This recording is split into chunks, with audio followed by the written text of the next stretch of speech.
தமிழக கேரள எல்லைப் பகுதியில் உள்ள முல்லைப் பெரியாறு அணையின் உறுதித்தன்மை குறித்து தேசிய அணைகள் பாதுகாப்பு துணை கண்காணிப்பு குழுவினர் ஆய்வு மேற்கொண்டனர். இதுகுறித்த விவரங்களோடு இணைகிறார் எம்முடைய செய்தியாளர் சத்யராஜ். சத்யராஜ், வணக்கம். இந்த ஆய்வை தொடர்ந்து அதனுடைய அறிக்கையானது எப்பொழுது தாக்கல் செய்யப்படும் என எதிர்பார்க்கப்படுகிறது? அதிகாரிகள் தரப்பில் ஏதாவது தகவல் தெரிவிக்கப்பட்டதா? என்ன கூடுதல் விவரம்? வணக்கம் கௌதமி.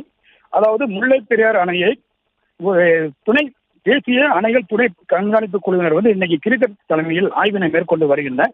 இந்த ஆய்வினை பார்த்தோம் என்றால் தமிழகத்தின் கேரளாவை சேர்ந்த செயற்பொறியாளர்கள் இணைந்து அவர்களுடன் அணையின் உறுதித்தன்மை, ஜிபிஎஸ் வாட்டர், பகுதி, கிழடி பகுதி மற்றும் பேபி அணையின் பலப்படுத்தி முல்லைப் பெரியாறு அணையில் எவ்வாறு தண்ணீரை சேமிக்கலாம் என்ற பல்வேறு கோணங்களில் தற்பொழுது தேக்கடி படகுத்துறையிலிருந்து முல்லைப் பெரியாறு அணைக்கு ஆய்வினை மேற்கொள்ள சென்று உள்ளனர். இந்த ஆய்வின் அறிக்கையானது மாலை டெல்லி சென்று சமர்ப்பிக்கப்படுவதாக தகவல் வெளியாகி வருகிறது.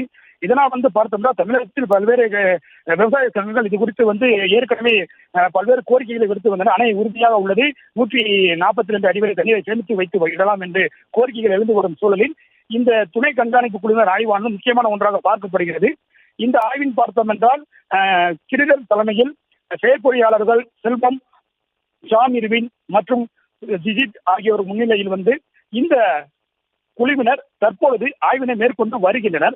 அணையில் உள்ள ஷட்டர் பகுதி, கேலரி பகுதி, நீர்க்கசிவு மற்றும் பேபி அணையை பலப்படுத்தி எவ்வாறு முல்லைப் பெரியாறு அணையில் 142 அடி வரை தண்ணீரை சேமிக்கலாம் என்று பல்வேறு கோணங்களில் இந்த குழுவினர் சென்று உள்ளனர். உடன் ஏராளமான கேரள, தமிழக அதிகாரிகள் சென்று உள்ளார்கள்.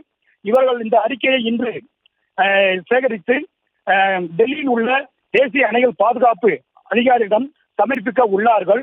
பின்வரும் காலங்களில் அணைக்கு எவ்வாறு மீண்டும் அணையிலிருந்து பாதிப்புகள் ஏற்படாத வண்ணம் அணையை பாதுகாப்பது, அணையின் நீர்மட்டத்தை உயர்த்துவது போன்ற கோரிக்கைகளை இரு மாநில அதிகாரிகளுடன் இணைந்து இந்த ஆய்வினை மேற்கொண்டு வருகின்றனர்.